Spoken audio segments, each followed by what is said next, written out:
το θέμα μας είναι η Αγία Γαβριλία και ο Άγιος Νικηφόρος, οι Άγιοι των Πονεμένων. Η Αγία Γαβριλία ήταν ένας άνθρωπος, να πούμε έτσι και δύο λόγια για τον καθένα, γιατί μπορεί να υπάρχουν και κάποιοι που δεν τους ξέρουν. Η Αγία Γαβριλία γεννήθηκε στην Κωνσταντινούπολη το 1897 από μια πολύ πλούσια οικογένεια και πολύ ευσεβή. Πολύ μορφωμένη η ίδια, γαλλικά, πιάνα, αγγλικά, όλα αυτά. Με πολλές δυνατότητες, μπορούσε να ταξιδέψει στην Ευρώπη από μικρή, αλλά και με πολύ αγάπη από το σπίτι της. Ένας άνθρωπος που δέχτηκε πολύ αγάπη και γι' αυτό ήθελε να δώσει πολύ αγάπη. Και έφυγε από την Κωνσταντινούπολη, ήρθε στη Θεσσαλονίκη το 1923, ήταν από τις πρώτες κοπέλες που σπούδασαν, παρακολούθησε μαθήματα στη φιλοσοφική σχολή, αλλά μετά έφυγε για την Αγγλία και εκεί σπούδασε ποδιατρική, μια επιστήμη άγνωστη στην Ελλάδα. Και άρχισε να ασχολείται με θεραπείες. Με το Δεύτερο Παγκόσμιο Πόλεμο αποκλείστηκε στην Αγγλία και έμεινε εκεί. Όταν τέλειωσε ο πόλεμος, ήρθε στην Ελλάδα, στην αρχή στη Θεσσαλονίκη, δούλεψε σε μια αμερικανική οικοκυρική σχολή και στη συνέχεια ήρθε στην Αθήνα, όπου άνοιξε ένα πολύ μεγάλο ιατρείο στο Κολονάκι. Έκανε θεραπείες σε πάρα πολλούς ανθρώπους, μικρούς, μεγάλους, και πήγαιναν πάρα πολύ, όπως λένε, φαίνεται και από τα γράμματα, την αλληλογραφία που είχε με πολλούς, όχι τόσο για να τους κάνει καλά, τις θεραπείες, τις φυσιοθεραπείες, όσο να πούν τον πόνο τους. Και είχε πάρα πολύ κόσμο, έβγαζε πολλά χρήματα, αλλά μέχρι το βράδυ τα είχε δώσει όλα. Και υπάρχει γράμμα από μια φίλη της που της λέει: «Μα τι κάνεις, κάθεσαι και κουράζεις όλη μέρα για να τα δώσεις τα χρήματα?» Και εκείνη έλεγε: «Δεν ξέρω, λέει, εγώ θέλω να δώσω χαρά στους ανθρώπους». Καταλάβαινε ποιος χρειαζόταν κάτι, βοήθησε πάρα πολλά παιδιά να σπουδάσουν, να φύγουν στην Αγγλία, επειδή είχε πολλές γνωριμίες, και γενικά όποιος βρισκόταν δίπλα της έκανε το πάντα να τον βοηθήσει, χωρίς να έχει καμία έγνοια αν θα χρειάζεται η ίδια τη βοήθειά του αύριο. Και έκανε και ένα τάμα τότε, ότι θα κρατάω για μένα ό,τι χρειάζομαι και τα υπόλοιπα θα τα δίνω. Μέχρι που το 1954 κοιμήθηκε η μητέρα της. Η μητέρα της, όπως έλεγε, ήταν ο φάρος της ζωής της. Ήταν πραγματικά πηγή έμπνευσης για εκείνη και μεγάλη δύναμη. Όταν λοιπόν πέθανε η μητέρα της, ένιωσε ότι πέθανε κι αυτή. Από εκεί και πέρα λίμωνε μια ψυχή. Και είπα: «Θεέ μου, εσύ κι εγώ τώρα». Και εκεί αποφάσισε το άλλο της μεγάλο τάμα να τα δώσει όλα, να μην κρατήσει τίποτα.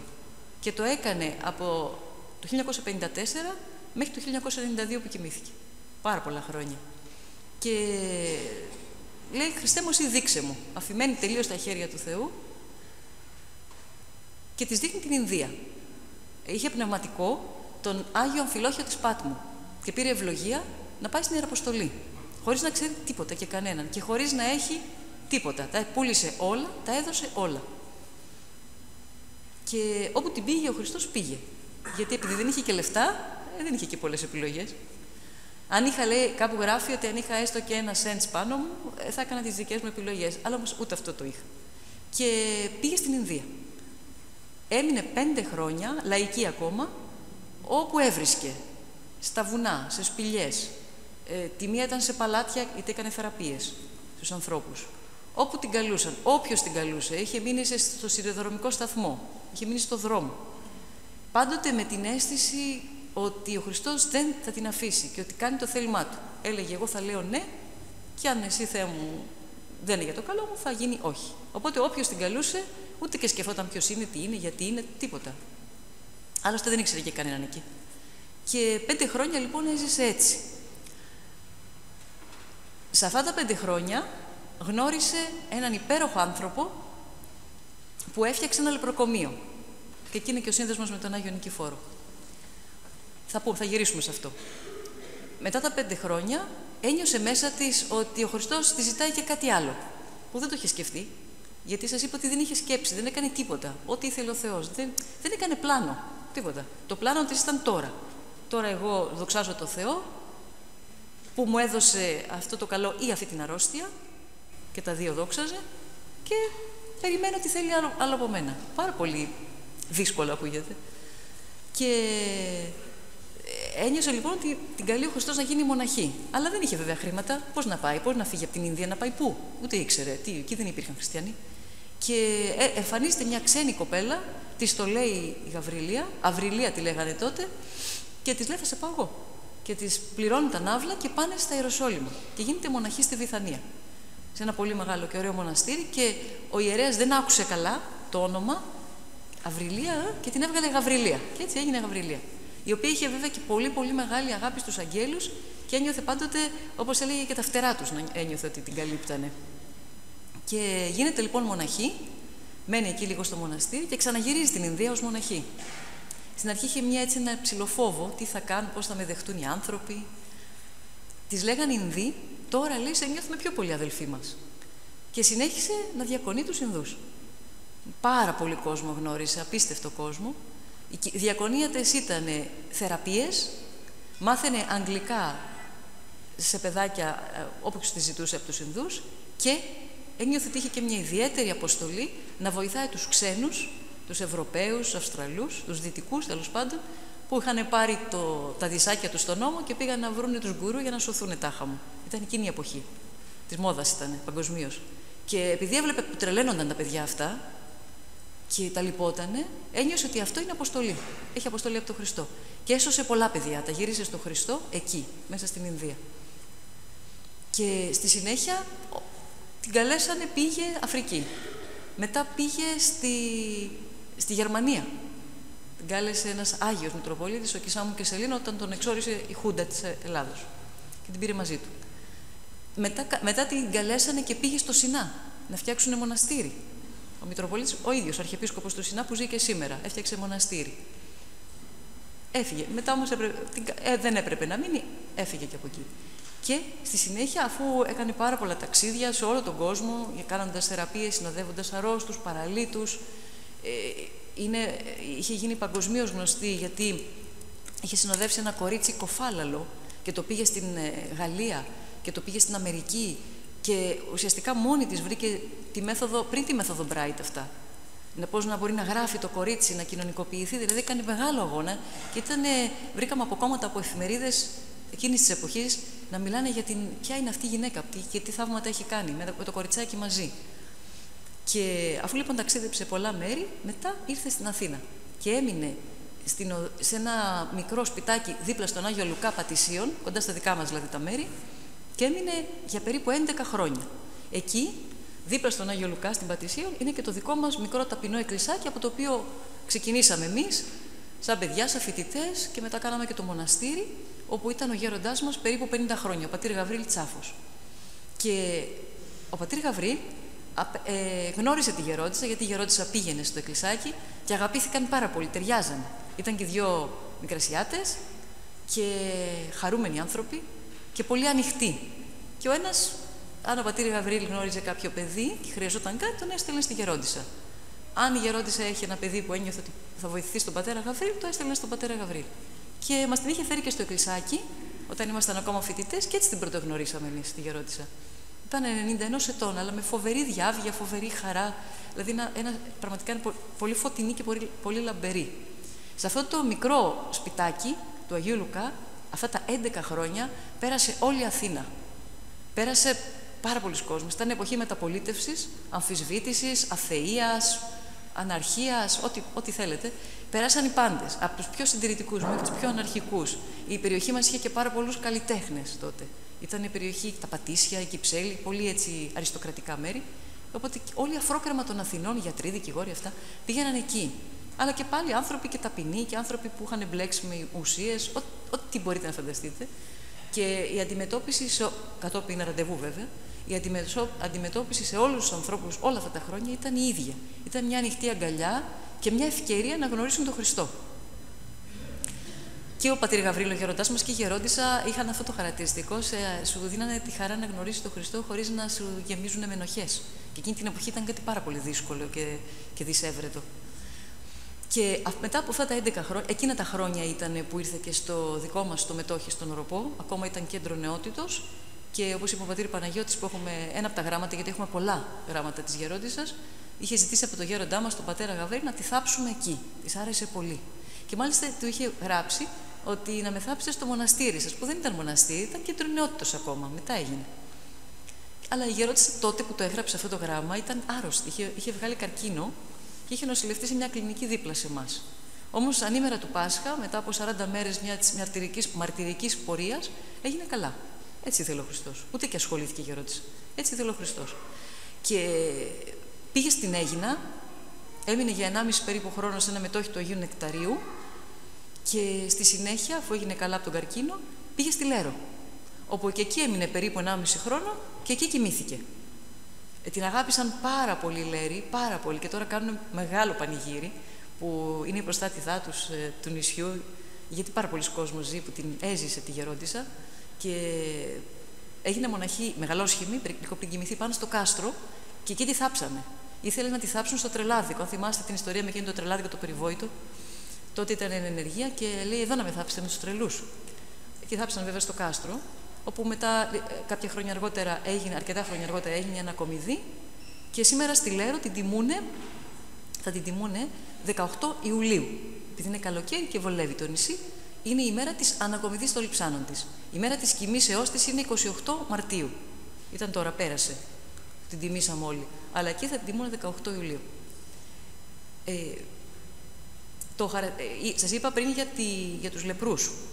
Όταν τα χρόνια που ήταν στην Ινδία και μετά όλα τα υπόλοιπα χρόνια που πήγαινε ερχόταν στην Ινδία και διατηρούσε και αλληλογραφία με αυτόν τον άνθρωπο, λεγόταν Μπάμπα Άμπτε. Αυτός ήταν ένας μεγαλοδικηγόρος που αγαπούσε πάρα πολύ το λαό. Παρόλο που εκεί οι κάστες τους χωρίζουν, δηλαδή είναι το πεπρωμένο τους. Αν κάποιος είναι σε υψηλή κάστα, έτσι θα είναι. Αν κάποιος είναι φτωχός, θα μείνει φτωχός. Αν κάποιος είναι στο δρόμο, θα μείνει στο δρόμο. Έτσι είναι η μοίρα του, το πούμε. Εκείνος, βλέποντας αυτή τη δυστυχία των ανθρώπων πεταμένων στο δρόμο και λεπρών, ήταν ο μόνος άνθρωπος και ο πρώτος που ασχολήθηκε να κάνει λεπροκομείο. Έκανε πολύ μεγάλο σταθμό και τότε η γερόντισσα, ακόμα ήταν λαϊκή, συνδέθηκε μαζί του και πήγε στο λεπροκομείο και βοηθούσε στις θεραπείες. Και όχι μόνο βοηθούσε στις θεραπείες, έπλαινε τα ρούχα των γιατρών, έκανε μαθήματα στα παιδιά του, που σήμερα είναι αυτοί οι γιατροί που κρατούν το λεπροκομείο, και συνδέθηκαν πραγματικά σαν αδέλφια. Και η γερόντισσα, επειδή είχε μια αγάπη σε όλους τους ανθρώπους, ένιωθε ότι όλοι οι άνθρωποι είναι η οικογένειά της. Υπάρχουν γράμματά της που λέει, και ήταν και το χαρακτηριστικό της αυτό βέβαια, εγώ, όπως ξέρεις, έλεγε σε κάποια κυρία, εγώ όλους θεωρώ αδερφούς μου, ούτε ξεχωρίζω. Αν ήταν μαύρος, άσπρος, δεν την ενδιαφέρει τίποτα. Ινδός, κακοποιός. Τη ρωτούσαν, είναι καλοί άνθρωποι, πάρα πολύ καλοί. Απλά μπορεί να μην το ξέρουν. Και δεν ένιωθε ότι έχει κάποιον απέναντί της, ένιωθε ότι όλοι είναι μαζί.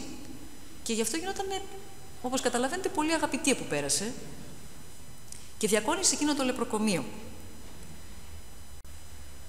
Όταν είχε έρθει το 1989 στο εκκλησάκι μας, που σας είπα τότε ήταν και η πρώτη φορά που την είδαμε κι εμείς, την είχε ρωτήσει ο πατήρ Γαβρίλ αν φοβήθηκε ότι εκεί με τους λεπρούς θα μπορούσε να κολλήσει κάτι. Και του είχε απαντήσει, όχι, δεν φοβήθηκα ότι μπορεί να κολλήσω. Του διακονούσε και μάλιστα ήταν και επικίνδυνο, γιατί πολλές φορές βήχανε πάνω της ή φτερνίζονταν πάνω της, όπως έσκυβε, να τους κόψει τα μέλη από τη γάγκρενα, γιατί από τη λέπρα τα μέλη, ειδικά τα μαλακά μέρη, τα άκρα, μολύνονταν και σαπίζανε και τους θα τρώγαν τα ποντίκια. Αυτοί λοιπόν δεν καταλαβαίναν, ήταν μουδιασμένα τα μέλη και έπρεπε οι γιατροί και οι γερόντισσα να τους τα κόβουν αυτά τα μέλη. Φανταστείτε τώρα τι γινότανε. Και εκείνη την ώρα, λέει, μπορεί να ήσουν εκεί και αυτός από πάνω σου να φτερνιζόταν.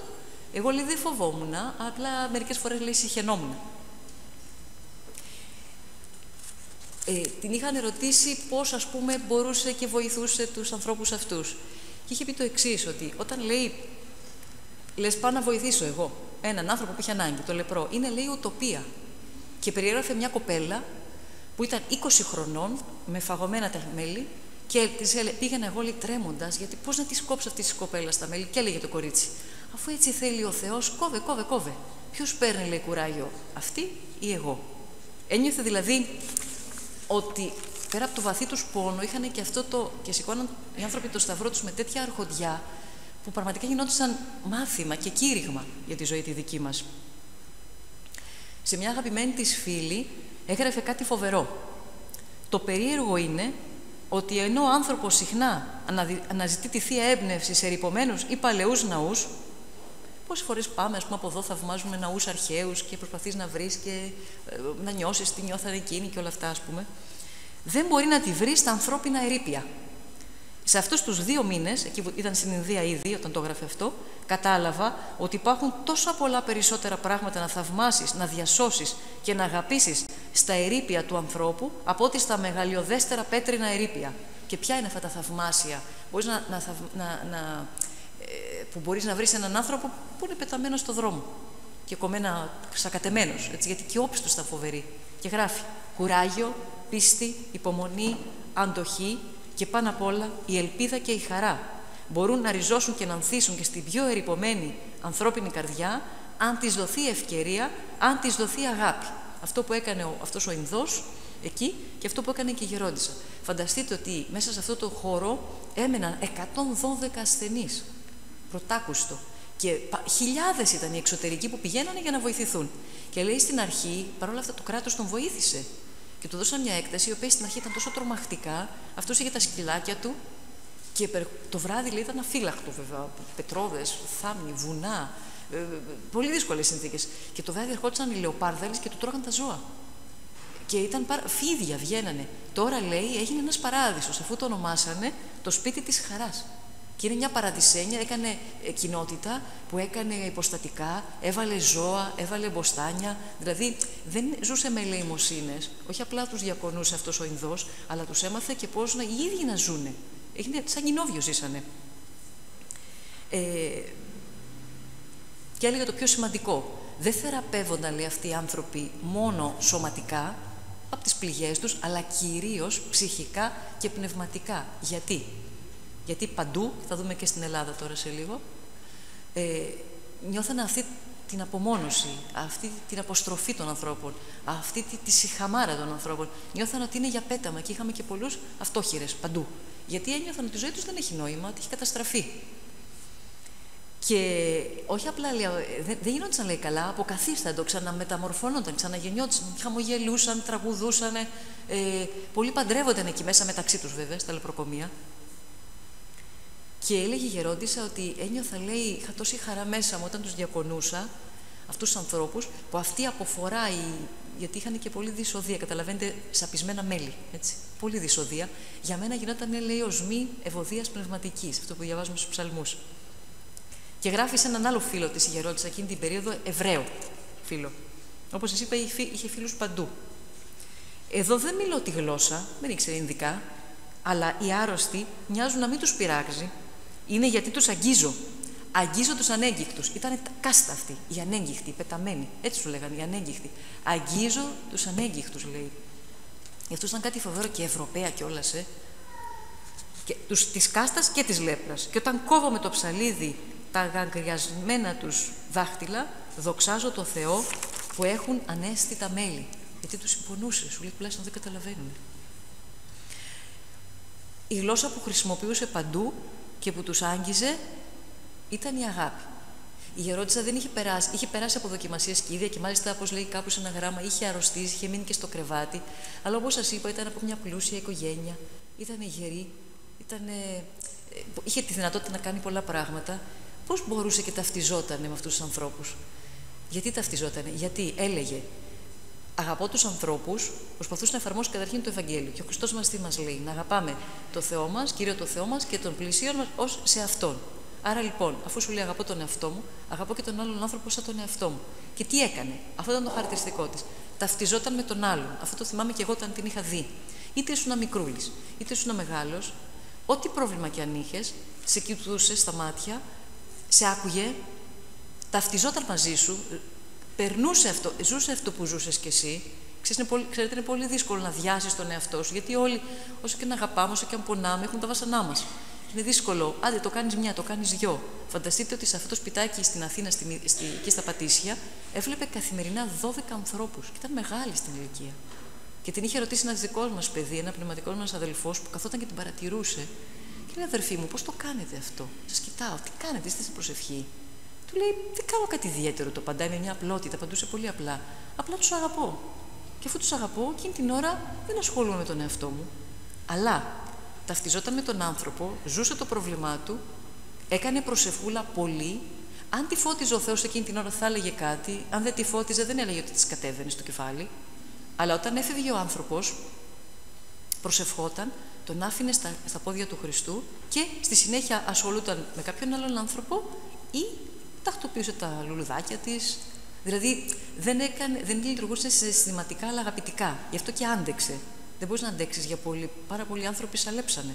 Και κληρικοί σαλέψανε. Δεν αντέξαν τον πολύ πόνο. Η ερώτηση έχει αυτές τις άμυνες ότι ναι, εγώ ταυτίζομαι με τον άνθρωπο, αγαπώ τον συνάνθρωπό μου, αλλά ένας βοηθάει, αυτός που ξέρει, και όταν θα είναι η ώρα του καθενός. Δεν έκανε δηλαδή παραπάνω συνειρμούς.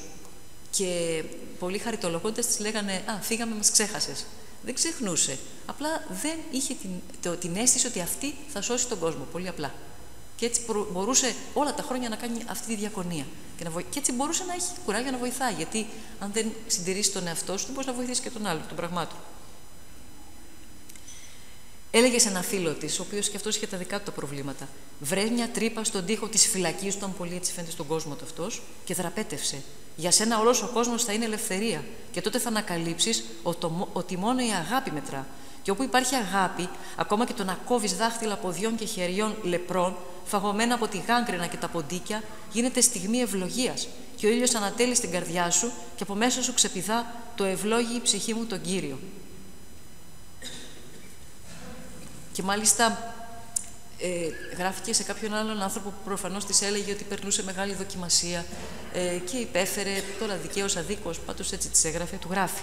Ποτέ να μην λες γιατί το περνώ αυτό, ή όταν βλέπεις τον άλλον με τη γάγκρινα, τον καρκίνο ή την τύφλωση, να μην λες γιατί το περνά αυτό, αλλά να παρακαλείς το Θεό να σου χαρίσει το όραμα της άλλης όχθης. Τότε θα βλέπεις, όπως οι άγγελοι, τα γινόμενα εδώ, όπως πραγματικά είναι. Όλα στο σχέδιο του Θεού, όλα. Και το να χάσουμε το παιδί μας, και το να χάσουμε τον άνθρωπό μας, και να χάσουμε όποιον αγαπάμε και να αρρωστήσουμε, όλα είναι στο σχέδιο του Θεού. Και γι' αυτό παρέμενε, και όταν η ίδια παρέμενε ήρεμη, και όταν η ίδια αρρώστησε, δεν το έλεγε δηλαδή, δεν ήταν ότι απλά έκανε την έξυπνη στους άλλους, και η ίδια όταν το ζούσε, όταν είχε τον καρκίνο και τις λέγανε οι μοναχές που διακονούσαν στο νοσοκομείο που πήγαινε και έκανε τις θεραπείες δίπλα σε εμάς, τις λέγανε κάτσε να ξεκουραστείς, κάτσε, έχεις το ένα, έχεις το άλλο. Έλεγε με μια απλότητα, εγώ δεν έχω καρκίνο στην ψυχή, στο σώμα έχω. Έκανε τη θεραπεία και συνέχισε να πηγαίνει σε ομιλίες. Γιατί ένιωθε ότι άλλος λειτουργεί. Αν θέλει να σταματήσω, θα σταματήσω. Αν πρέπει να μιλήσω, θα μιλήσω. Αν πρέπει κάποιος να ωφεληθεί, θα ωφεληθεί. Αν δεν πρέπει να πω κάτι, δεν θα γίνει, δεν θα πάω. Και έτσι ήταν τελείως, αυτό που πάμε και από την αρχή, το χαρακτηριστικό της, αφημένη στα χέρια του Θεού, και αυτό συνιστούσε σε όλους τους ανθρώπους και είναι πραγματικά βάλσαμο για τις δοκιμασίες τις πολλές που ζούει ο καθένας μας. Ουσιαστικά δηλαδή προσπαθούσε να δυναμώσει μέσα της την πίστη της και να δυναμώνει και την πίστη των άλλων. Και μάλιστα λέγει κάτι άλλο, όταν λέει πονέσουμε, επιτρέπει ο Θεός να πονέσουμε, τότε λέει μας γίνεται μεγάλο δώρο από το Θεό. Γιατί επιτρέπει, μας κάνει την τιμή να συμμεριστούμε το ακάνθινο στεφάνι του, να νιώσουμε κάτι από τον πόνο που ο Χριστός χάρισε εμάς, έζησε, για μας τα πέρασε όλα. Αυτά σε σχέση με τη γερότηση. Να γυρίσουμε τώρα στον Άγιο Νικηφόρο, ο Άγιος Νικηφόρος αρρώστησε από λέπρα και πραγματικά αγίασε. Δηλαδή δεν επέλεξε συνειδητά να ζήσει κοντά σε λεπρούς, όπως η γερόντισσα. Αναγκάστηκε να ζήσει με λεπρούς, αλλά αυτό τον πόνο και αυτή τη δοκιμασία τη φρικτή την έκανε ευλογία. Όπως έλεγε και κάποιος, εκκλησίασε, λέει, μια έκφραση που χρησιμοποιούν, εκκλησίασε τον πόνο του. Δηλαδή τον πέρασε μέσα από την εκκλησία, μέσα από τον Χριστό τον πόνο. Δεν τον άφησε απλά σαν πόνο, γιατί είναι αβάσταχτος ο πόνος. Α δούμε λιγάκι τον Άγιο Νικηφόρο, που έχουμε τη χαρά να είναι εδώ σήμερα. Ο Άγιος Νικηφόρος γεννήθηκε λίγο πριν τη γερόντισσα, το 1890, στο Σιρικάρι, ένα μικρό χωριό στο Λασίθι κοντά, στην Κρήτη. Και από μικρούλης έμεινε ορφανός και πολύ φτωχός. Και ένας θείος του ανέλαβε να τον βοηθήσει να βρει μια τέχνη. Εκείνη την εποχή τέχνες μαθαίναν οι άνθρωποι για να ζήσει, και του έμαθε την τέχνη του κουρέα. Στα 14 του άρχισε να συνειδητοποιεί ότι κάτι γίνεται στα χέρια του. Άρχισαν να βγαίνουν σημάδια. Ξέρετε, η λέπρα δεν μπορούσε ακόμα να καταλάβει τα χαρακτηριστικά της λέπρας, ούτε είχε βρεθεί βέβαια το φάρμακο, αλλά δεν ξέρανε τι ήταν. Άρχισε λοιπόν να νιώθει κάτι δεν πάει καλά. Και απέναντι εκεί στο Λασίθι, θα ξέρετε όλοι, θα έχετε ακούσει για τη Σπιναλόγκα. Ένα μικρό νησάκι απομονωμένο από το παλιό νετικό φρούριο. Αυτό το νησάκι Το είχαν φτιάξει έτσι οι ενετοί και ένας βασιλιάς, ένας πρίγκιπας εδώ, Γεώργιος, αποφάσισε μια μέρα ότι εκεί θα πάνε οι λεπροί. Γιατί αυτό το νησάκι ήταν απομονωμένο, ήταν η θάλασσα, σου λέει: ωραία, τους πετάξουμε εκεί, κανένας δεν θα τους βλέπει, κανείς δεν τους ακούει, ούτε και θα κινδυνεύει. Βασικά, να προστατεύσει τους άλλους. Τους άφησαν εκεί πεταμένους. Κανείς δεν νοιάστηκε να τους φτιάξει υποδομές, φάρμακα, τίποτα. Νοσοκομείο, τίποτα. Είδα κάτι βιντεάκια με λεπρούς που φαίνεται το πρόσωπό τους φαγωμένο, γιατί όταν βρέθηκε το φάρμακο το 1947, ναι, μεν σταμάτησε η λέπρα, αλλά εκεί που τους βρήκε τον καθένα. Και ήταν έτσι φαγωμένος ο άνθρωπος και έλεγε ότι εμείς, λέει, είχαν έναν πολύ γενναίο που πάλεψε για αυτούς και αυτός είχε γράψει σε υπουργό και του λέει: εμείς είμαστε εδώ, απομονωμένοι, φρικτά, για να ζεις εσύ και οι υπόλοιποι. Εσείς τι κάνετε για μας, έχετε κι εσείς υποχρέωση. Αλλά τίποτα, στους κασίλα τους πετάξανε εκεί και ό,τι κάνανε μόνοι τους και προσπαθήσανε να φάρμακα να βρούνε, να φυτέψουνε, να κάνουν τη ζωή τους πιο ωραία. Βραδιές ποιητικές. Άνθρωποι ήτανε. Οι άλλοι τους πετάξανε απλά για να, πούμε στην έκφραση, απλά να ψοφήσουν και τίποτα άλλο. Αρκεί να μην κινδύνευαν οι ίδιοι. Λοιπόν, δεν ήθελε να πάει στην Σπιναλόγα γιατί ήξερε. Κριτικός ήτανε. Και τι κάνει, το σκάει και πάει στην Αλεξάνδρεια. Τότε είχε έναν ακμαίο ελληνισμό και γίνεται εκεί κουρέας. Ήταν και γλυκό παιδί, ήταν και πολύ καλήφωνος, ήταν και πολύ καλόκαρδος και ανοιχτός, έτσι χαρούμενος, και αμέσως τον αγάπησε όλη η κοινότητα. Αλλά τα σημάδια. Μεγάλωναν. Και πώς να κρυφτεί. Υπάρχουν φωτογραφίες που ακόμα είναι έτσι όμορφο παλικαράκι και τα χεράκια του θα έκρυβε. Μπορούσε να τα κρύβει, όμως μεγαλώνοντας δεν μπορούσε να τα κρύβει πια. Και τότε ένας αρχιερέας, ο οποίος ήταν και χιώτης στην καταγωγή, το συμβούλεψε, αφού λέει: δεν θες να πας στη Σπιναλόγκα, δεν μπορείς να ζήσεις, λέει, εδώ, παιδί μου, γιατί εδώ θα σε πάρουν χαμπάρι καταρχήν. Και πώς θα συνεχίσεις? Να πας εκεί που είναι οι άλλοι λεπροί. Και πού τον στέλνει? Στοιχείο. Υπήρχε ένα λεπροκομείο, λαμπρό στοιχείο, το οποίο το είχαν φτιάξει ενετοί, σταυροφόροι, γιατί αυτοί είχαν τη λέπρα, και το επιχορηγούσαν χιώτες πλούσιοι. Αλλά με έναν όρο, να πηγαίνουν μόνο χιώτες. Τώρα πώς θα πάει εκεί? Και γράφει ο αρχιερέας που ήταν χιώτης ένα γράμμα και τον στέλνει πού? Στον Άγιο Άνθιμο της Χίου, το Βαγιάν, αυτόν τον περιβόητο, το μεγάλο πνευματικό, ο οποίος αυτός ασκήτευε εκεί, ήθελε να κάνει μοναστήρι, ασκήτευε εκεί στη Χίο, αλλά όταν έμαθε για το λεπροκομείο, πήγε και έγινε εφημέριος. Άγιος, ο Άγιος Άνθιμος. Και είχε και τις μοναχούλες του. Και του στέλνει ένα γράμμα να παραλάβει αυτό το παιδί. Και είναι το χαρακτηριστικό ότι φεύγει ο Νικόλαο, το λέγανε, φεύγει από την Αλεξάνδρεια, πηγαίνει στο Τσεσμέ για να πάρει το καραβάκι να πάει στη Χίο. Και πηγαίνει ο Άγιος Άνθιμος στο Τσεσμέ και τον παίρνει. Προφανώς ο Άγιος Άνθιμος, λόγω της αγιότητός του, έβλεπε τι θα είναι αυτό το παιδί στο μέλλον και το παίρνει μαζί του και πηγαίνει στο λεπροκομείο. Και εκεί αρχίζει να του μαθαίνει τα της νοεράς προσευχής. Κατάλαβε αυτό το παιδί τι αξία έχει και ήδη αυτό ακόμα ήταν καλά, έψελνε, έφτιαξε κήπους, φύτεψε δέντρα, διακονούσε τους άλλους λεπρούς, δηλαδή πραγματικά σαν κοινόβιο ζούσανε. Και ο Άγιος Άνθιμος, προφανώς επειδή ήξερε ήταν και αυστηρός μαζί του. Και άκουσα δύο περιστατικά φοβερά που καταγράφησαν. Το ένα έλεγε ότι καταγράφησαν τον Άγιο Ευμένιο. Ο Άγιος Ευμένιος, θα δούμε μετά τη σχέση τους, και αυτός ήταν λεπρός. Όταν ήταν εκεί στη Χίο, τον έβαζε, λέει, ο Άγιος Άνθιμος ήθελε να λειτουργήσει και ήθελε να διαβάσει κάποιος τις ώρες, μέχρι να κάνει την προσκομιδή. Ήταν αρκετές οι ώρες. Και έβαζε τον Άγιο τον Νικηφόρο, τον τότε Νικόλαο. Αυτός λοιπόν διάβαζε και επειδή δεν ήξερε και γράμματα, αγαπούσε το ψαλτήρι, αγαπούσε να διαβάζει και από αυτά τα ζούσε. Του άρεσαν πολύ. Και διάβαζε, λέει, με ύφος, με στόμφο έτσι. Και σταματούσε ο Άγιος Άνθιμος και άρχισε να τον βρίζει. Του μιλούσε τις πολύ επίτηδες για να τον ταπεινώνει, γιατί έβλεπε τι ήταν, τι θα γινότανε. Και σταματάει κάποια φάση, λέει, και του λέει: κενόδοξε, σταμάτα, θα πας στην κόλαση. Και αυτός με πολύ ταπείνωση έσκυβε το κεφαλάκι, γιατί τα χεράκια του ήδη είχαν αρχίσει να αγκυλώνονται, με όση δύναμη είχε, και έλεγε: συγχώρεσέ με, λέει, γέροντα, τον αμαρτωλό και κενόδοξο. Και μια άλλη φορά, όταν ο Άγιος Άνθιμος έφτιαξε το μοναστηράκι, έφευγε ο Νικηφόρος από το λεπροκομείο, το μοναστηράκι ήταν δίπλα, στη Χίο. Και πήγε να βρει τον Άγιο Άνθιμο και τις μοναχούλες. Και ανέβαινε στο ζωάκι και πήγαινε. Και λέει στη διαδρομή, είχε ένα πουγκάκι εδώ. Και ο κόσμος, γιατί αυτός δεν είχε τα χεράκια του, ήταν λαβωμένα. Τον έβλεπε και του έβαζε μέσα στις τσεπούλες του καραμελίτσες, φτώχεια εκείνη την εποχή, και δεκαρίτσες. Πήγαινε λοιπόν στο μοναστήρι και ο Άγιος Άνθιμος, καθόντουσαν ο γέροντας, ο Άγιος Άνθιμος και ο Νικηφόρος, να τον δούνε να καθίσουν, να μιλήσουν με τις μοναχούλες. Δεν σας είπα ότι ήδη τον έκανε μοναχό μετά από λίγο και τον όνομασε Νικηφόρο, έτσι. Και ήθελε, λέει, ο Άγιος Άνθιμος να του δώσει χαρά, γιατί τον έπιανε μελαγχολία τον Νικηφόρο. Ήταν στο λεπροκομείο και ήταν και μόνος του. Και έχει να του δώσει χαρά, αλλά και να τον ταπεινώνει, ας πούμε, να τον βοηθάει. Μαζευόντουσαν 88 μοναχές είχε ο Άγιος Άνθιμος. Αυτές όλες τις μάζεψε από τη Μικρά Ασία. Και λέει, για έλα εδώ, καθίστε να δούμε τι μας έφερε εδώ αυτός ο εξεμοραμένος. Και γελούσαν, λέει, γελούσε λίγο, όσο του είχε απομείνει από το στόμα του, γελούσε. Και έβγαζαν οι μοναχούλες και δεν μπορούσε ο ίδιος από την τσεπούλα ό,τι είχε. Και έτσι, λέει, και την ταπείνωση του μάθαινε, του δίδασκε πάλι, και χαρά του έδινε, αλλά και τις μοναχούλες δεν τις δίδασκε την ακτιμοσύνη. Γιατί ο Άγιος Άνθιμος έχουν σωθεί και είναι αξιόλογες να τις διαβάσετε, ομιλίες πολύ απλές που έκανε στις μοναχούλες και προφανώς ήταν παρόν πολλές φορές και ο Νικηφόρος για πολλά θέματα και για την ταπείνωση και μέσα στον πόλεμο, σε πολλά θέματα. Έτσι, πολύ απλά μιλούσε.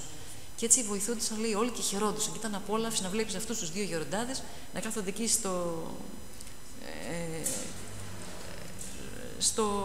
στην αυλίτσα.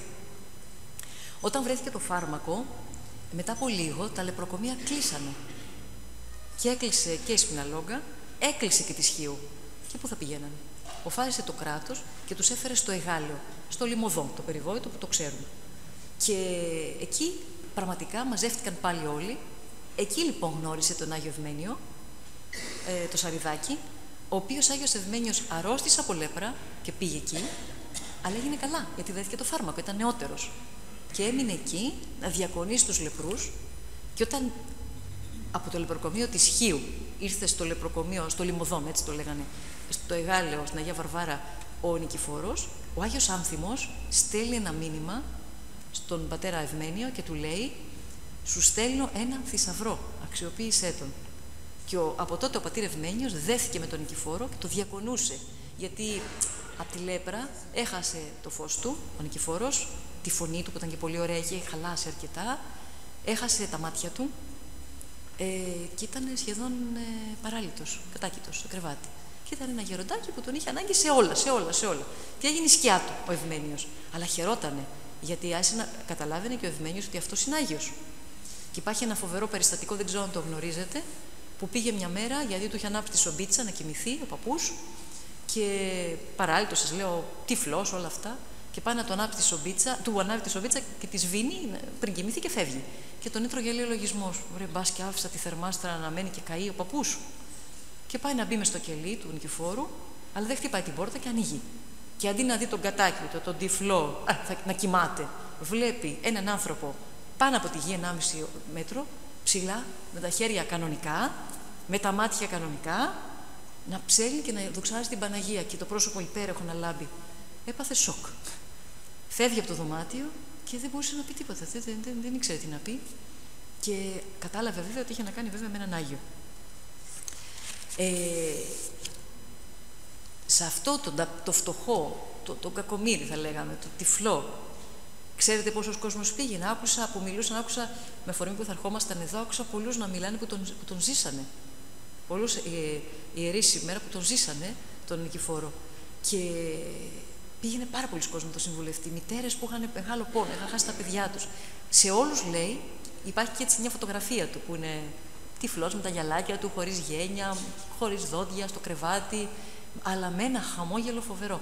Και πήγαινε ο κόσμος να παρηγορηθεί από αυτόν τον άνθρωπο. Το δε εκπληκτικό ποιο ήτανε?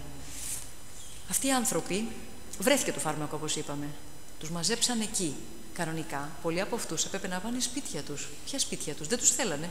Ήταν τόση προκατάληψη που δεν θέλαν ούτε να τους δουν, όχι να τους αγγίξουν. Και αυτός ήταν ο μεγαλύτερος τους πόνος. Ότι χάσαν τις γυναίκες τους, χάσαν τα παιδιά τους, χάσαν τα εγγόνια τους, ενώ βρέθηκε το φάρμακο.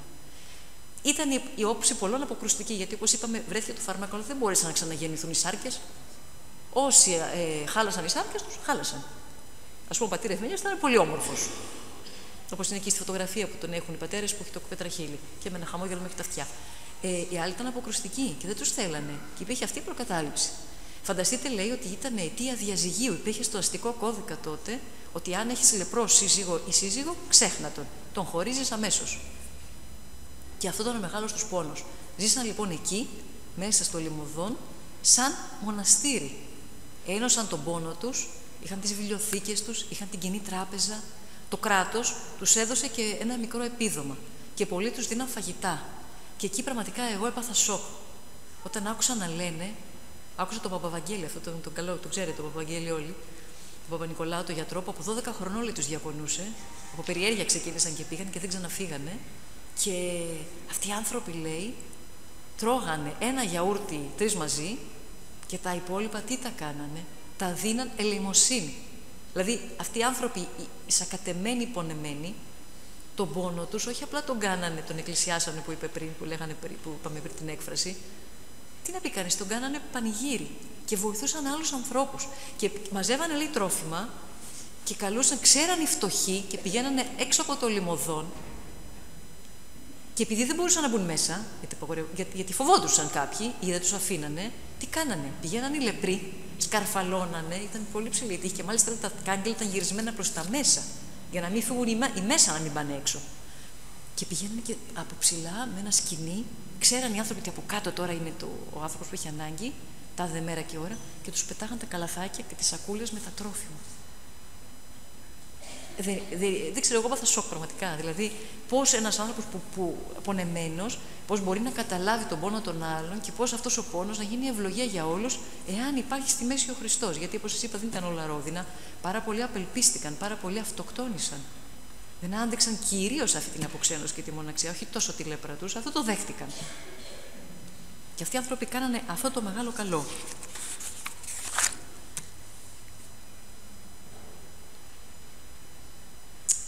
Ο Άγιος Νικηφόρος, δεν σας είπα αυτό, ότι πριν πάει, όταν του είπε αυτός ο αρχιερέας να πάει στοιχείο, στο λεπροκομείο, πήγε πρώτα στα Ιεροσόλυμα. Και υπάρχει ένας φοβερός λόγος του πατρός Ευμενίου στην κηδεία του πατρός Νικηφόρου. Και γράφει ο πατήρ Ευμένιος μέσα σε όλα, είπε μάλλον, αν ο πόνος, οι θλίψεις και οι δοκιμασίες αφαιρεθούν από τη ζωή των ανθρώπων, η αγιότητα θα ήταν μόνο των αγγέλων κτήμα. Που το λέει ο πατήρ Ευμένιος, που και αυτός αρρώστησε, έτσι.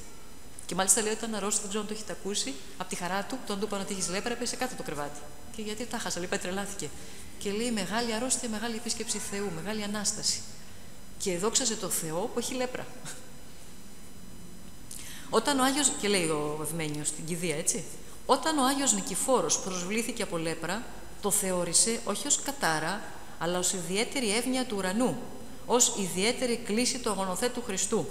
Γι' αυτό πήγε στα Ιεροσόλυμα να προσκυνήσει ιδιαιτέρως τον Γολγοθά, καταλάβαινε τον πόνο, όπου ο πόνος καθηγιάστη και ο Γολγοθάς έχει γίνει σύμβολο των νικητών των θλίψεων και των αντιξοητητών της ζωής. Από εκεί, από τον ακένωτο αυτό ωκεανό του θάρρους και της καρτερίας, ίδρυσε το θάρρος και την υπομονή για να κρατήσει ψηλά και το δικό του σταυρό επί 52 έτη. Πέθανε σε μεγάλη ηλικία ο Άγιος Νικηφόρος το 1964. 52 χρόνια με αυτό το σταυρό, με αυτή τη δοκιμασία.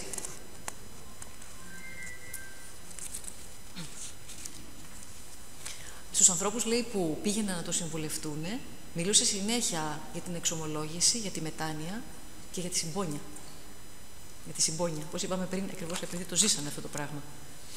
Και πόση έγνοια είχε και πόση χάρη από το Θεό, μετά το θάνατό του, αυτό το λέει πάλι ο πατήρ Ευμένιος, λέει είχε πάρει να ραντίσει αυτό για τα κουνούπια, το φάρμακο, και αφού ράντισε, είχε γεμίσει αναθυμιάσεις.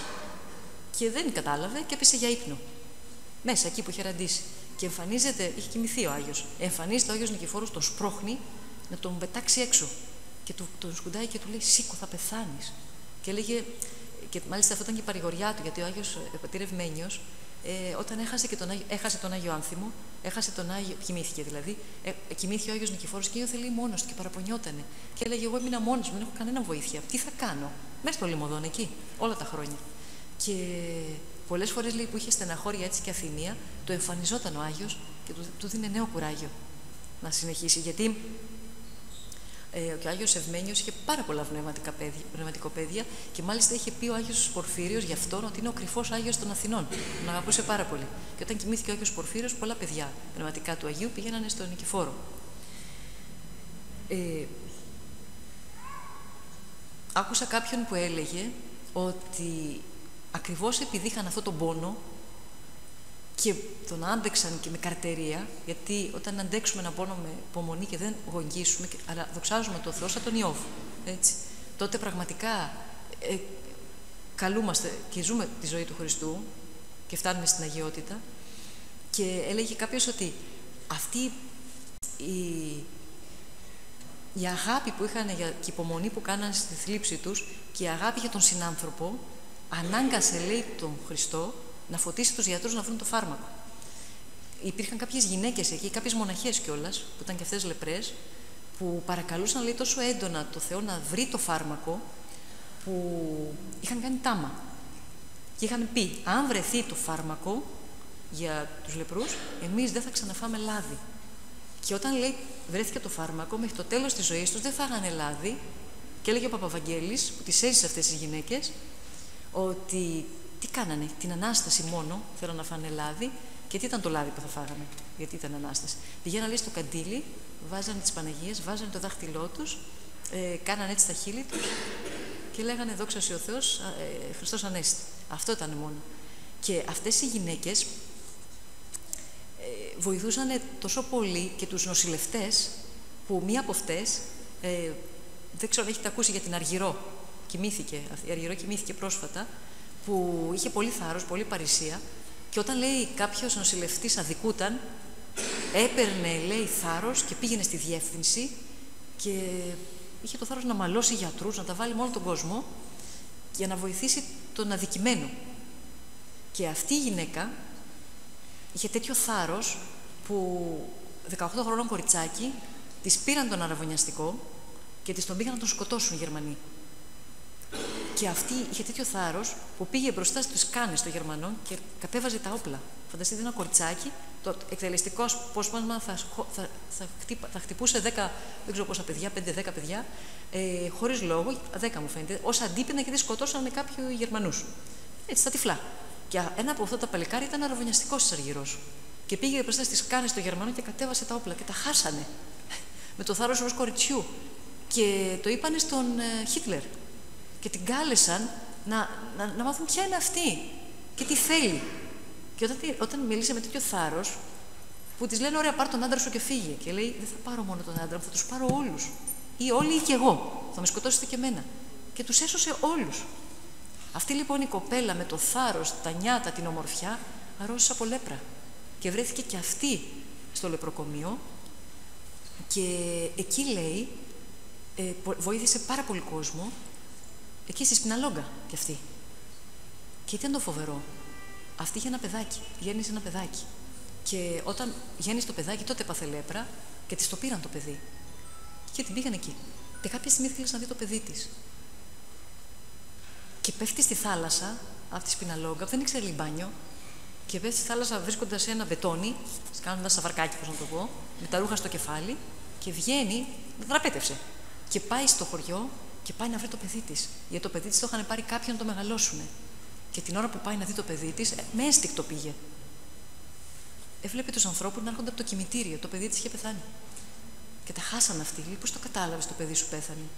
Γυρίζει πίσω και στη συνέχεια γίνεται το ακόμα χειρότερο. Ο άντρας της, όπως σας είπα, μπορούσε να χωρίσει τη γυναίκα σου άνετα. Και τη ζήτησε διαζύγιο. Και της λέει: θέλω να ξανακάνω τη ζωή μου. Είσαι λεπρή, είσαι πεθαμένη. Και του λέει: βεβαίως, να το δώσω με όλη μου τη χαρά. Αυτός βρήκε ήδη γυναίκα. Και πήγε και παντρεύτηκε. Και το φοβερό ποιο είναι? Στο γάμο του ξαναβουτάει στη θάλασσα και πάει από μακριά, βρίσκει. Από μακριά έκατσε στο γάμο. Μετά πάει και βρίσκει τη γυναίκα του άντρα της, αυτή τα χάσε, και της λέει: πήρες πολύ καλό άντρα, να τον προσέχεις. Και της δίνει και λεφτά. Ξαφανίζεται. Και μετά, λέει, το ξαναέκανε αυτό όταν το μοναδικό παιδί του άντρα της που σώθηκε παντρεύτηκε. Ξαναβούτυξε στη θάλασσα, ξαναπήγε. Δηλαδή είχε γίνει άνθρωπος του σπιτιού αυτή η γυναίκα. Αυτή η γυναίκα λοιπόν ήταν από αυτές τις γυναίκες εκεί στο λεπροκομείο, μετά στο Λιμωδόν, που κάνανε αυτό το κοινόβιο, τρώγανε από ένα γιαούρτι, κάνανε αυτά τα τάματα αυτή η γυναίκα ήταν. Και υπάρχει και μία που ακόμα ζει από ό,τι έμαθα, μία από αυτή την τριάδα γυναίκα. Και μιλούσε από Βαβαγγέλη και ήταν έτσι εκεί και χαμογελούσε. Όλη την ώρα χαμογελούσε, θυμόμενη μια γλυκύδατη γυναίκα. Δηλαδή, ο πόνος τους έγινε πραγματικά βοήθεια για τους άλλους. Και ένα τελευταίο, γιατί δεν σταματάμε, που άκουσα για τον πατέρα Ευμένιο και αυτό ήταν πολύ συγκινητικό. Σε αυτό το λιμωδόν, ξέρετε, είναι τα λιμώδη νοσήματα. Σε αυτό το λιμωδόν πρωτοήρθαν οι ασθενείς του AIDS. Θυμάστε, τέλη δεκαετίας του 70, εμείς ήμασταν μικρά τότε, που ξέσπασε το AIDS, που φοβόσουνα, κάπως έτσι πρέπει να ήταν και η λέπρα, φαντάζομαι, φοβόσουνα να πλησιάσει από χιλιόμετρα τον άλλο, γιατί δεν ήξερες αν θα κολλήσεις και πώς θα κολλήσεις. Και πάλι κοινωνικός αποκλεισμός και πάλι κυρετσινιά από όλο αυτόν τον τρόπο της ζωής αυτών των ανθρώπων, όλα αυτά τα προβλήματα. Και ήταν λοιπόν στο λιμωδόν, σε ένα τμήμα απομονωμένα. Και ήταν ο πατήρ Ευμένιος. Αυτός ο πατήρ Ευμένιος που είπαμε, ο πονεμένος, που είχε λέπρα, που διακόνησε τους λεπρούς, που έζησε τον πονεμένο τον Νικηφόρο, που έζησε μόνο τον πόνο. Και τι έκανε? Έβλεπε τα παιδιά που άλλοι φοβόντουσαν να τους πλησιάσουν, ακόμα και συγγενείς τους, τους αποποιούντουσαν, δεν τους ξέρανε και γονείς. Τα καλούσε, ό,τι είχε και δεν είχε. Καρπούζι είχε καρπούζι. Τυριά είχε τυριά, να τους ταΐσει, να τους κεράσει. Και λέει, κάποιοι νομίζαν ότι αυτός δεν καταλαβαίνει, όλα τα καταλάβαινε. Και γύρισε και είπε, όλα τα καταλαβαίνω, αλλά εδώ ο Χριστός αγκαλιάζει τους πάντες. Και προσευχόταν για αυτά τα παιδιά και κάποια στιγμή είπε, λέει, Θεέ μου, σε παρακαλώ, όχι άλλο πόνο, όχι, επειδή τον έζησε, όχι άλλο πόνο, πάρε αυτές τις αρρώστιες. Αλλά βέβαια, όπως ξέρουμε όλοι και το καταλαβαίνουμε, για να παραχωρήσει ο Θεός μια αρρώστια, κάτι καλό θα βγει, κάτι ξέρει, όχι ότι ο Θεός θέλει την αρρώστια, ούτε τη φτιάχνει, εμείς τα κάνουμε αυτά. Αλλά μέσα και από τον πόνο και από την αρρώστια πάντοτε βγαίνει κάτι. Και από μια δοκιμασία, αν κανείς βάλει και τον Χριστό μαζί. Αν κανείς δεν βάλει τον Χριστό, είναι αβάσταχτος ο πόνος και αβάσταχτος ο σταυρός. Αν βάλει και τον Χριστό, τότε μυρίζει και Ανάσταση και μπορεί κανείς να το αντέξει.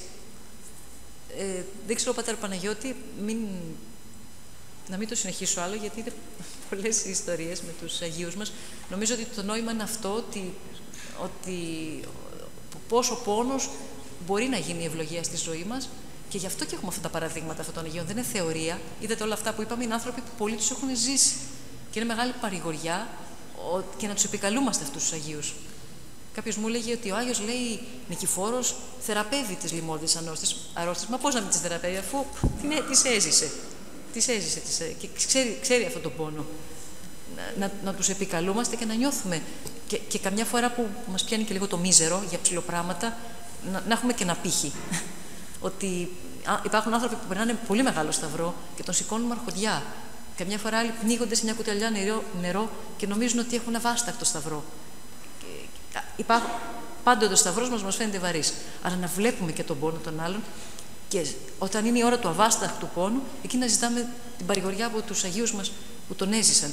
Είναι άλλη η γλύκα που μπορεί να νιώσει κανένας όταν έχει τέτοια παρηγοριά. Γιατί κακά τα ψέματα, θεραπεία σωματική δεν θα την έχουμε όλοι. Ακούμε ότι έγινε καλά από την Αγία, από τον Άγιο Νικηφόρο από καρκίνο. Δεν θα γίνουμε όλοι καλά σωματικά και αυτοί που θα γίνουμε καλά σωματικά πάλι θα φύγουμε. Το θέμα είναι ψυχικά να αντέχουμε και πνευματικά. Αυτό έχει σημασία για να μπορούμε να χαρούμε και την υγεία μας.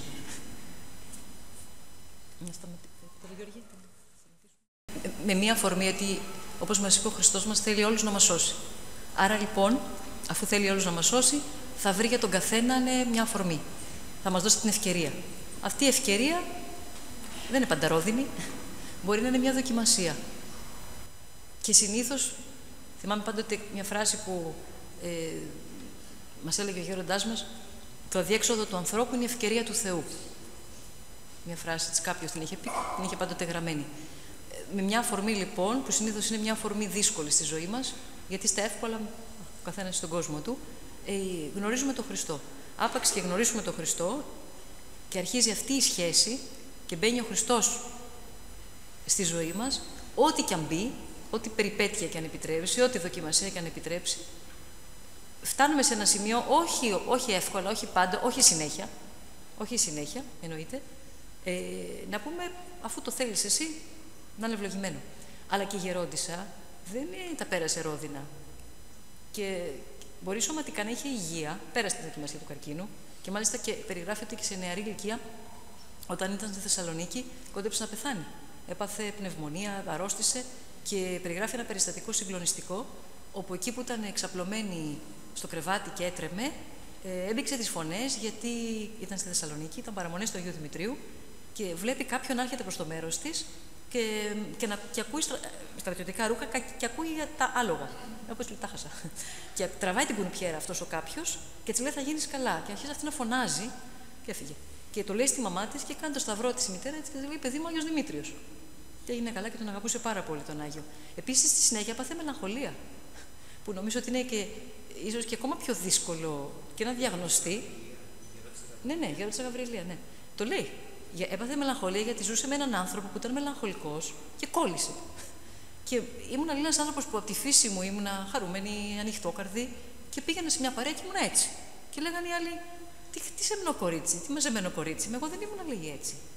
Και μέχρι που το κατάλαβε, ξύπνησε και έφυγε. Και λυτρώθηκε. Είναι πιο δύσκολη διάγνωση αυτή.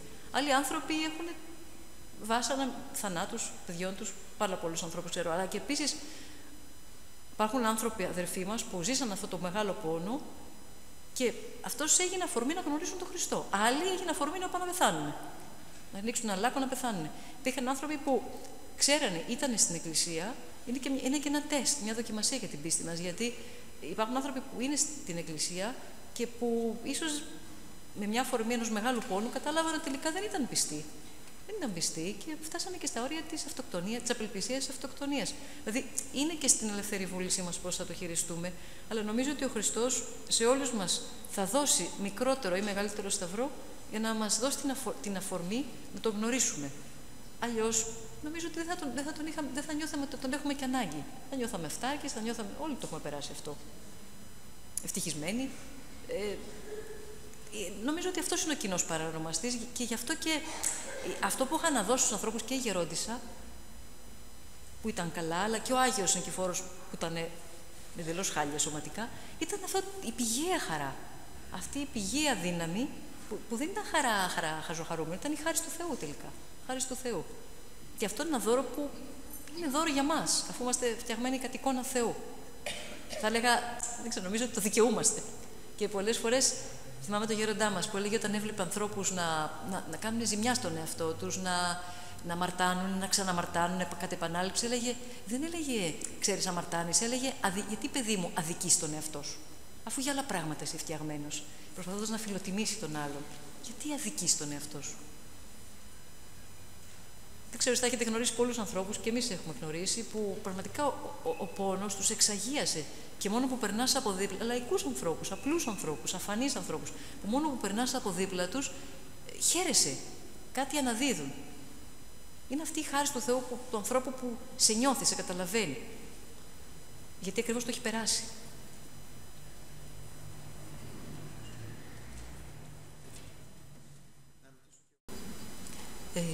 Να πούμε τα λόγια του Αγίου Πορφυρίου, που ο Άγιος Πορφύριος έλεγε το εξής, ότι αν λέει είμαστε καλά και δεν αφήνουμε το δηλητήριο, ο καρκίνος της ψυχής, τι είναι, ας πούμε, η απελπισία.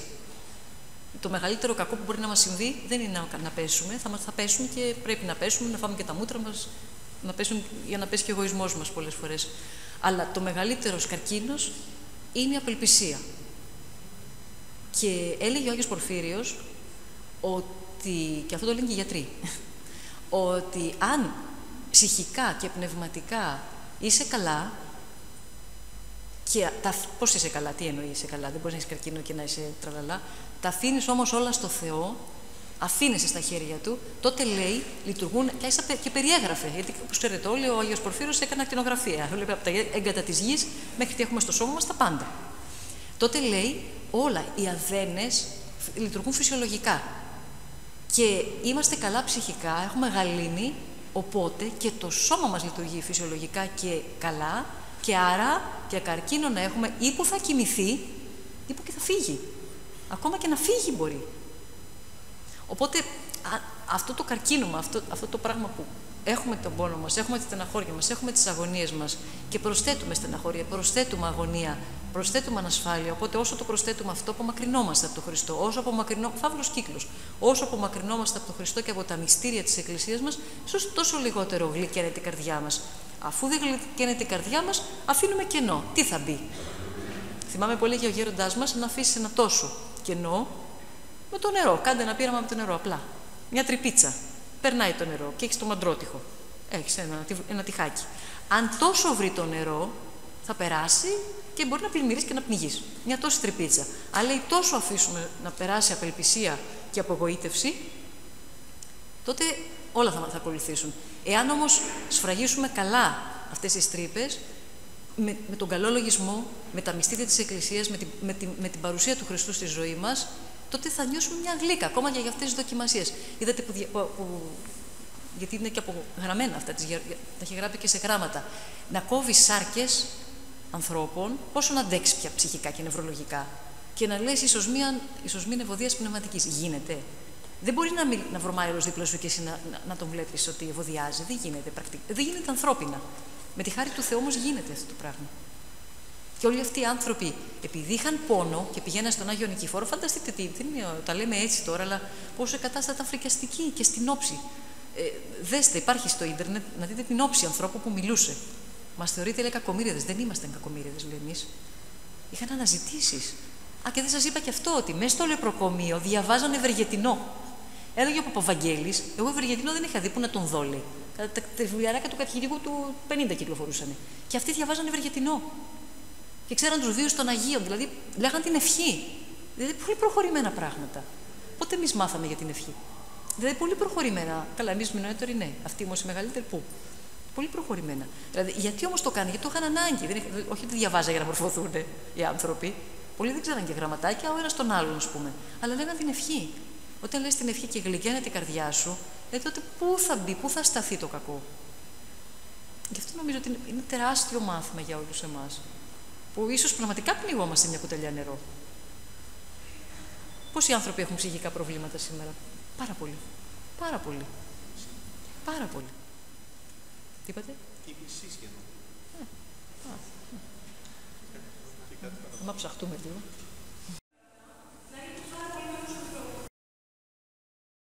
Έλεγε οι άνθρωποι είναι πάρα πολύ καλοί, αλλά ναι, ακριβώς.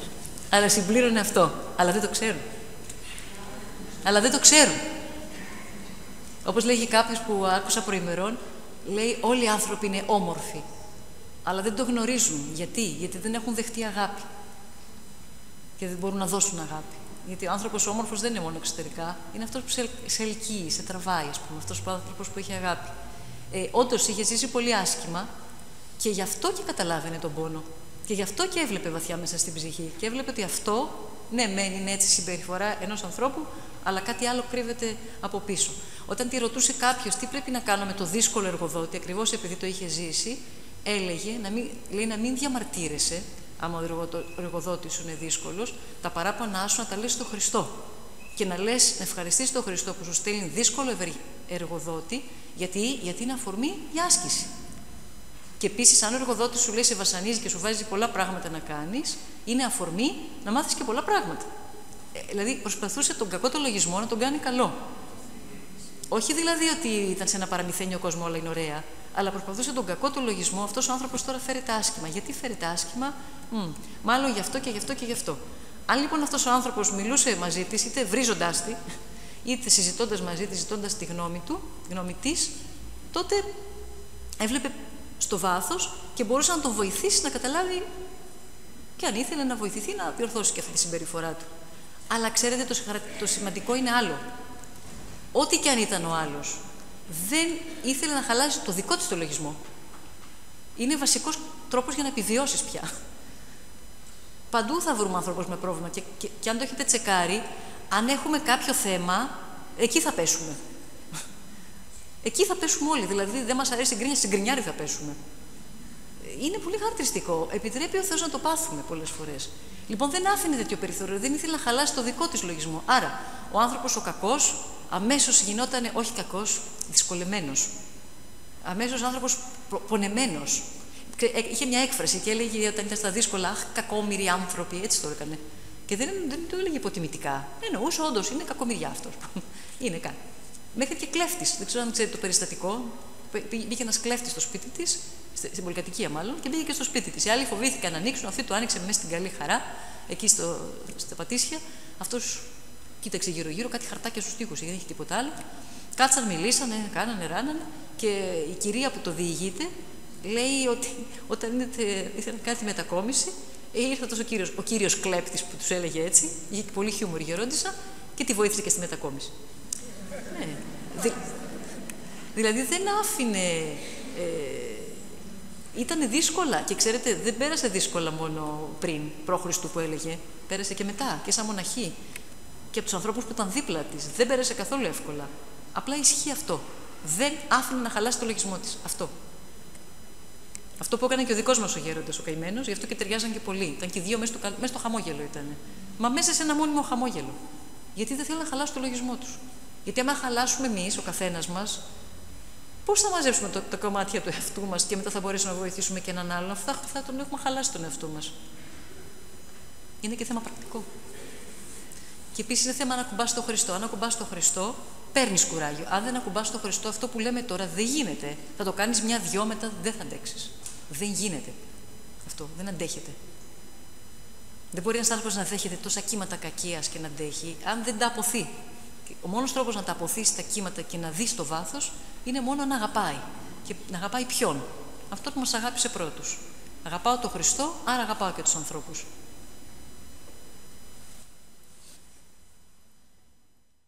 Πολύ ωραία ερώτηση. Εμείς δεν μπορούμε να βοηθήσουμε κανένα. Κανένας δεν μπορεί να βοηθήσει κανέναν. Και σε αυτό ήταν και πολύ απόλυτη η γερόντισσα. Όπως σας είπα και πριν που μιλούσαμε, που λέγαμε για το πώς αντιμετώπιζε όταν ταυτιζόταν με τους ανθρώπους, δεν είχε την αίσθηση ότι θα σώσει κανέναν.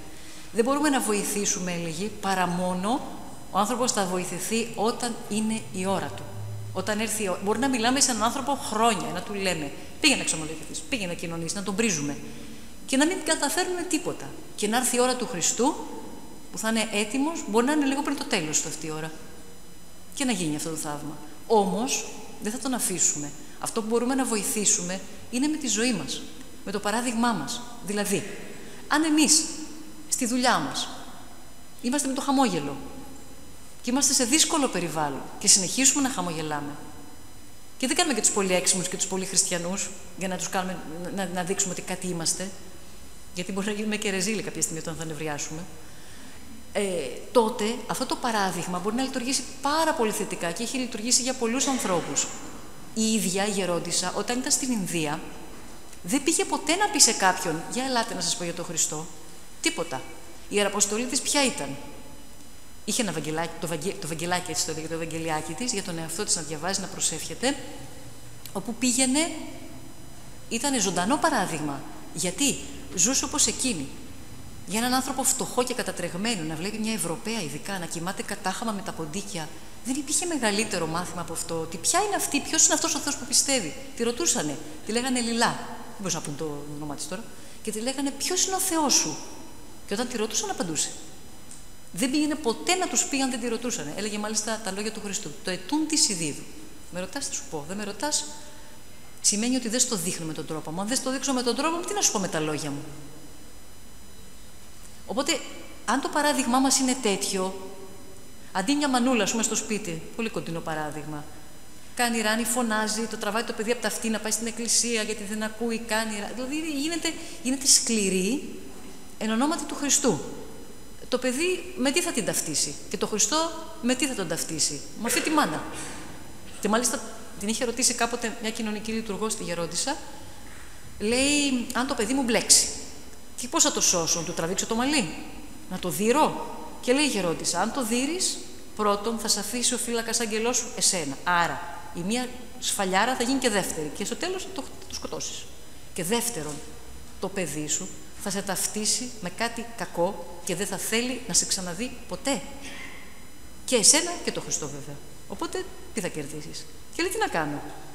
Θα κάνεις το πιο απλό και το πιο δύσκολο. Όταν το παιδί σου θα κάνει ό,τι κάνει, εσύ θα προσεύχεσαι. Και έτσι θα δείξεις πραγματικά να αγαπάς και τον Χριστό και θα παρακαλάς τον Χριστό. Εμάς έλεγε ο γεροντάς μας, το παιδί σου είναι ξενυχτάει, αντί να το παίρνεις όλη την ώρα τηλέφωνα για να ψάχνεις που είναι και να το ζαλίζεις. Και μιλάμε όχι για παιδί, μιλάμε για ενήλικες. Έχουμε και πολλές φοβερές καταστάσεις. Να παίρνει και να κλαίει το παιδί μου, λέει δεν μ' ακούει, το παιδί μου ξενυχτάει. Πόσο είναι το παιδί σου, 23-24. Δεν είναι παιδί, δεν γίνεται. Κάτι είναι, δεν το σέβεσαι εσύ ίδια, τον εαυτό σου δεν σέβεσαι. Δεν πάει στην εκκλησία και το τραβάω. 23 χρονών τραβάς. Τι θα κερδίσεις, το ανάποδο. Και έλεγε και ο γέροντάς μας το έλεγε, όταν το παιδί σου ξενυχτάει, κάνε την παράκληση στην Παναγία. Υπάρχει μεγαλύτερο όπλο από αυτό? Δεν θα το φυλάξει η Παναγία τότε? Υπάρχει μεγαλύτερη δύναμη? Και πιο ανακουφιστικό και για μας. Ούτε άγχος. Οπότε και το πρόσωπο γλυκαίνει και το παιδί όταν γυρίσει στο σπίτι θα δει κάτι μούτρα κρεμασμένα και φωνές και κακό. Και γίνεται πραγματικά η χάρις του θα το αγγίξει. Είναι μια δοκιμασία. Το πιο εύκολο αρχίζουν να φωνάζουν. Οπότε με αυτόν τον τρόπο το παράδειγμά μας, η ζωή μας, να είναι η αναπνοή μας ο Χριστός και θα το μεταδώσουμε. Όταν θα έρθει η ώρα όμως, έτσι. Γιατί κάποιος μπορεί να μην το βλέπει, να το δει στο τέλος της ζωής του. Αυτό. Δεν το ξέρουμε πότε θα είναι η ώρα του καθενός και δεν μπορούμε να επέμβουμε.